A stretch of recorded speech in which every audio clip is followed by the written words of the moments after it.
Hello guys. आज हम देखने वाले हैं मॉडल मेथड। मॉडल को कैसे यूज़ करते हैं लेरेवल में। तो सबसे पहले हम अपने L7 प्रोजेक्ट में आते हैं और यहाँ पे एक मॉडल क्रिएट करना है हमें। तो मॉडल के लिए हम एक कमांड यूज़ करेंगे।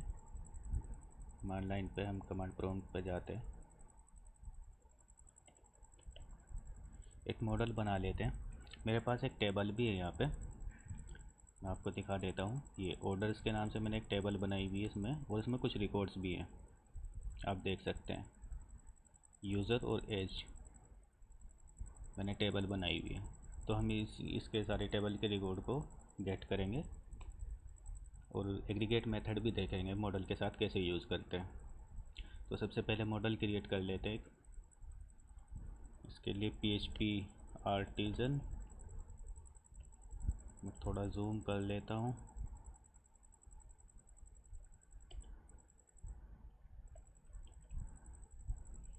PHP आर्टिजन मैक मॉडल, और ऑर्डर के नाम से मॉडल बनाते हैं। एंटर। अब मॉडल मिलेगा कहाँ हमें अपने प्रोजेक्ट में, ये भी देखते हैं। ऐप के अंदर जाएंगे और ऐप के अंदर ये सबसे पहले ऑर्डर डॉट PHP, ये हमने अभी मॉडल क्रिएट किया है। मॉडल हम मैनुअली भी क्रिएट कर सकते हैं, बस कमांड लाइन का हमें बेनिफिट ये हो जाता है, हम यहाँ पे जो इसकी प्री डिफाइंड फंक्शंस है वो ऑटोमेटिक आ जाते हैं, हमारे पास मिल जाते हैं। ठीक है गाइस, अब हम इस मॉडल को यूज़ करेंगे और इस ऑर्डर टेबल का डेटा गेट करेंगे। तो एक बार राउट क्रिएट कर लेते हैं। राउट क्रिएट करने से पहले हमें एक कंट्रोलर भी चाहिएगा इसके लिए, जहाँ पे हम गेट करेंगे रिकॉर्ड्स को। तो एक कंट्रोलर भी क्रिएट कर लेते हैं, PHP आर्टिजन मैक कंट्रोलर, और इसको भी ऑर्डर के नाम से ही बनाते हैं, ऑर्डर कंट्रोलर। और कंट्रोलर हम देखेंगे ऐप के अंदर, HTTP के अंदर जाएंगे, कंट्रोलर के अंदर, कंट्रोलर्स में हमें मिलेगा ऑर्डर कंट्रोलर। ये हमारा कंट्रोलर भी बन गया। अब हम एक राउट बनाते हैं, राउट गेट टाइप का राउट बनाएंगे, और इसमें हम ऑर्डर कंट्रोलर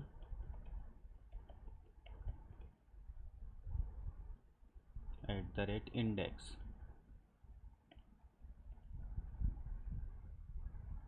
ओके। अब हमें इस ऑर्डर में क्या करना है, जैसे मैंने ये मॉडल क्रिएट किया ऑर्डर के नाम से, अब मैं इसकी हेल्प से इसको हम यूज़ करेंगे अपने कंट्रोलर के अंदर, और इसकी हेल्प से ही हम अपने डेटा को रिकॉर्ड गेट करेंगे, डेटा के रिकॉर्ड्स को। अब देखिए, मैं यहाँ पे इसको यूज़ कर लेता हूँ, यूज़ ऐप, और मॉडल का नाम ऑर्डर।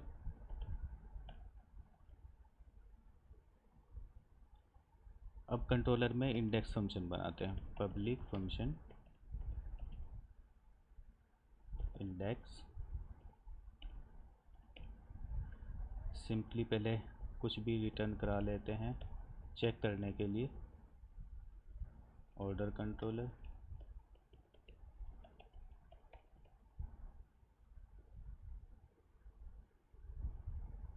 और एक बार चेक कर लेते हैं कंट्रोलर वर्क कर रहा है या नहीं,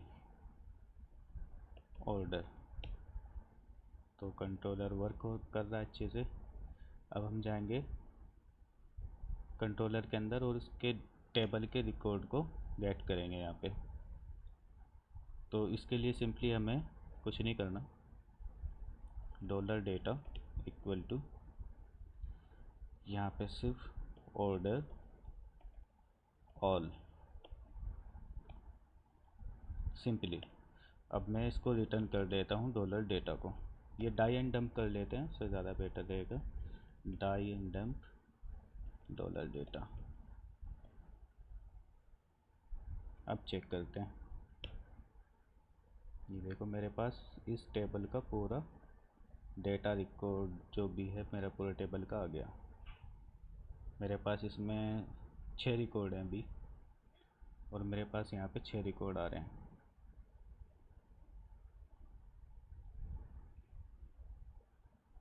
मैं आपको रिटर्न करके भी दिखा देता हूँ। ये देखिए मेरे पास पूरे डेटा आ रहे हैं, सारे रिकॉर्ड्स मेरे पास गेट हो रहे हैं।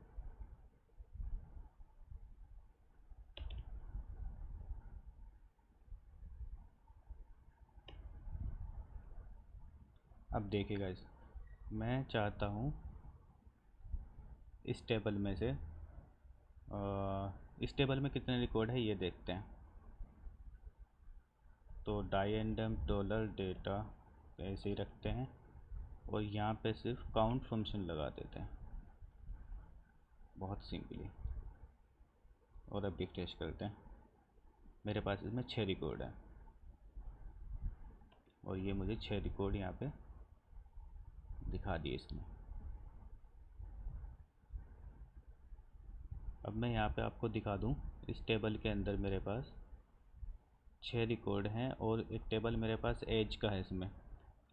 तो इसके लिए हमें इसमें से मिनिमम और मैक्सिमम अगर वैल्यू निकालनी है तो वो कैसे निकालेंगे, मॉडल को यूज़ करके। तो कुछ नहीं है, बस सिंपली मिनिमम लगाएंगे, और यहाँ पे कॉलम का नाम, आई थिंक ज़्यादा जूम हो गया, कॉलम का नाम एज, कॉलम एज, और रिफ्रेश करते हैं। मेरे पास इसमें मिनिमम वैल्यू 10 है। आप देख सकते हैं इसमें मिनिमम वैल्यू 10 ही है। ऐसे ही मैक्स भी निकाल सकते हैं यहाँ से, मैक्स 45, यहाँ पे देख लीजिए आप 45 मेरी मैक्स वैल्यू टेबल की। एवरेज भी निकाल सकते हैं सिंपली, इस कॉलम का एवरेज वो 23.5, इसका एवरेज टेबल का। अच्छा, अब अगर मैं इस टेबल का नाम चेंज कर दूं, ये ऑर्डर्स टेबल है, इसका नाम चेंज कर दूं तो क्या होगा, एक बार देखते हैं। तो इसके लिए मैं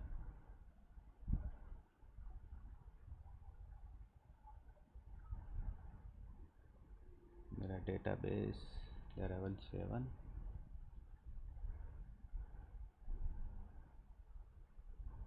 और यहाँ पे ऑपरेशन में जाएंगे, और टेबल का नाम मैं कर देता हूँ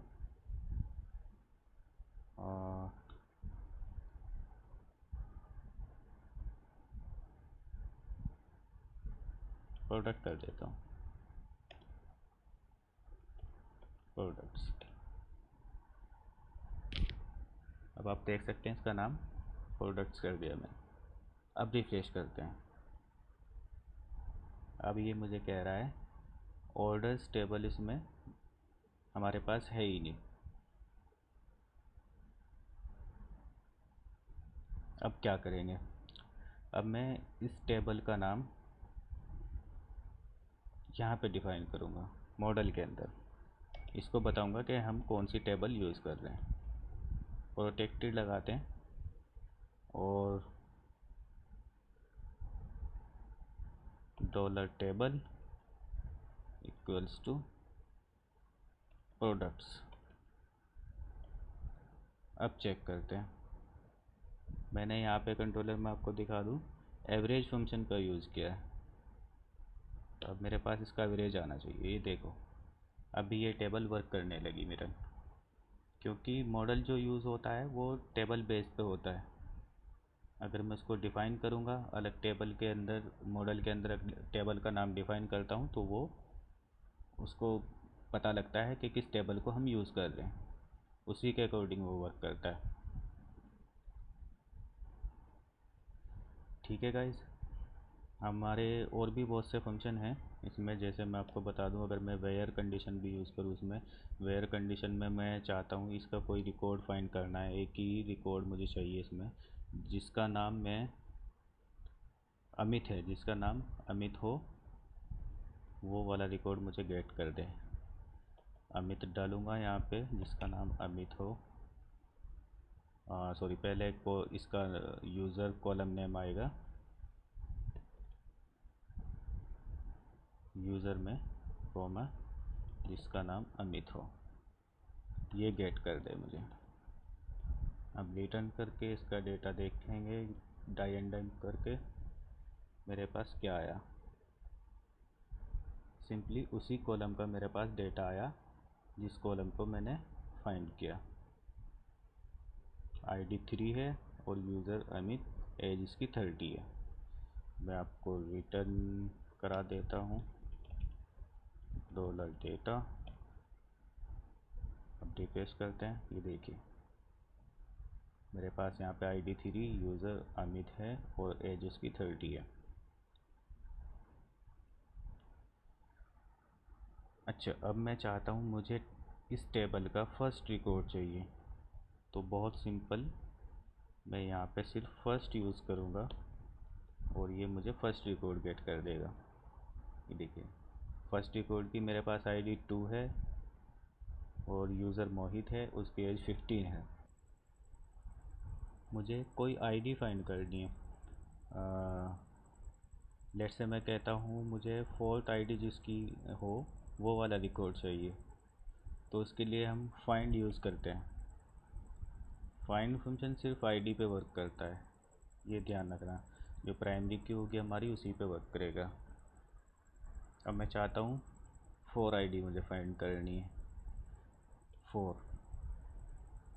अब रिफ्रेश करते हैं, 4 आईडी, आईडी 4 है, यूज़र अमन है, एज 10। यहाँ पे चेक कर सकते हैं आईडी 4, अमन और 10। ठीक है गाइज, अब मैं इसमें लेट से 1 डालता हूँ, जो कि मेरे पास रिकॉर्ड ही नहीं है टेबल में। मेरे पास यहाँ पे 2 से स्टार्ट है। अब मैंने 1 आईडी का रिकॉर्ड फाइंड किया है, तो यहाँ पे मुझे ब्लैंक शो कर रहा है क्योंकि इसके पास कोई रिकॉर्ड ही नहीं है। अब लेट से मैं कहता हूँ 7, मुझे लास्ट वाला रिकॉर्ड चाहिए जिसकी आईडी 7 है, और इसने मुझे 7 आईडी का रिकॉर्ड फाइंड कर दिया। तो बहुत सिंपल है लैरावेल में ये टेक्निक्स यूज़ करना, और ये बहुत काम में भी आती हैं आगे चलकर। ठीक है गाइज़,